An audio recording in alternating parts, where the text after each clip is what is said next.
Welcome to Media Watch. Tonight you'll be having Shawn Rillera and myself, Reyes, and we will be talking about the problems about refugees during the Vietnam War and today. So for the first segment of Media Watch, we'll just hand it over to David. David? Many Vietnamese people escaped the country as their lives were in danger. These people are known as refugees.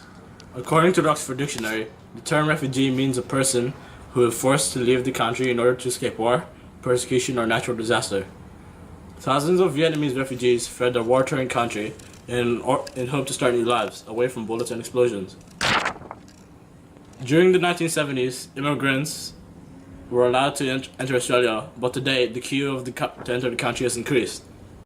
Published on the 9th of April 1979, the author wrote about the first Vietnamese refugee boat to reach Darwin Harbour.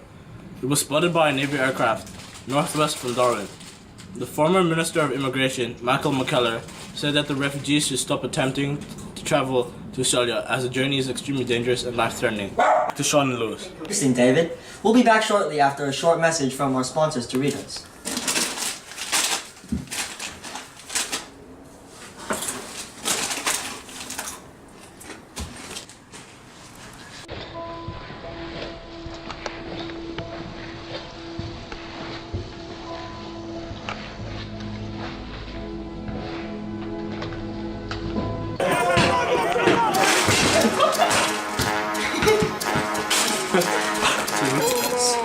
Back to Media Watch. I'll be continuing on from our short break. I'll be talking about the claims of Mr. McKellar.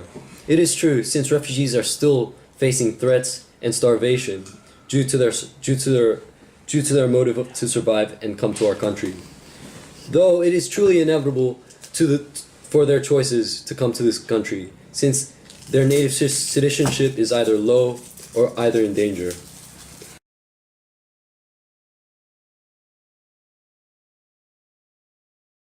Ago, there was a riot in the refugee center on Manus Island, Papua New Guinea. During the riot, more than 70 refugees were injured and about a dozen seriously injured, leaving one Iranian refugee dead. One of the asylum seekers suffered a fractured skull. The Iranian refugee was stomped on the head by security guards and many others. To Shawn and Lewis. Unnecessary to kill the Iranian refugee or any other refugees for that matter. The guards do not need to resort to violence for these sort of arguments with refugees. In an article published by www.news.com.au, there was an interview with a witness of the death of the refugee. The witness claimed that the security guards beat the victim with riot shields or repeatedly stomped him on the head.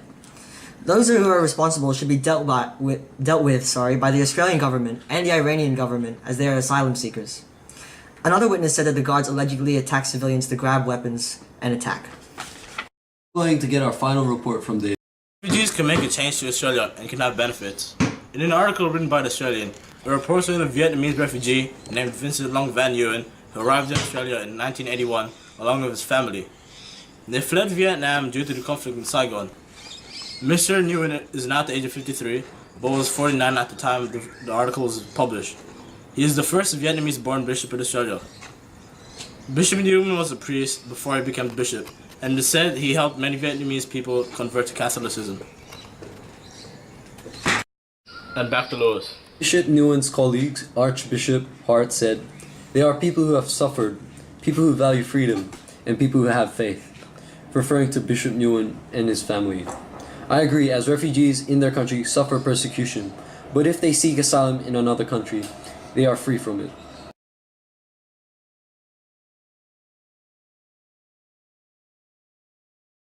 There was an article about a 24-year-old man named Hu Quan, and he shared his experiences about the Vietnam War. Hu Quan arrived at Melbourne with his family. His mother, his two brothers, ages 19 and 20, and his sister, aging 12. Hu Quan was put into a refugee camp where already approximately 200 people were already there living. He mentions that he lived in a small tent where his family wouldn't fit in, but he had to cope with it. The thing that Hu Quan was furious with that he was given food that couldn't even feed at least a person, and made him really angry.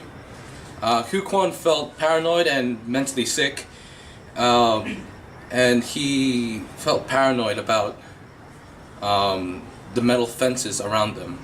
He called it hell, basically. Back to you, Shawn. The Vietnamese refugees that live in detention centers due to war were not treated in a humane way. As Andrew has reported, Mr. Quan and his family were given small portions of food and leaving them still hungry. The fences were a play on their minds, making them feel like prisoners and animals. There are still refugees being mistreated, but the government is not doing anything about it. Back to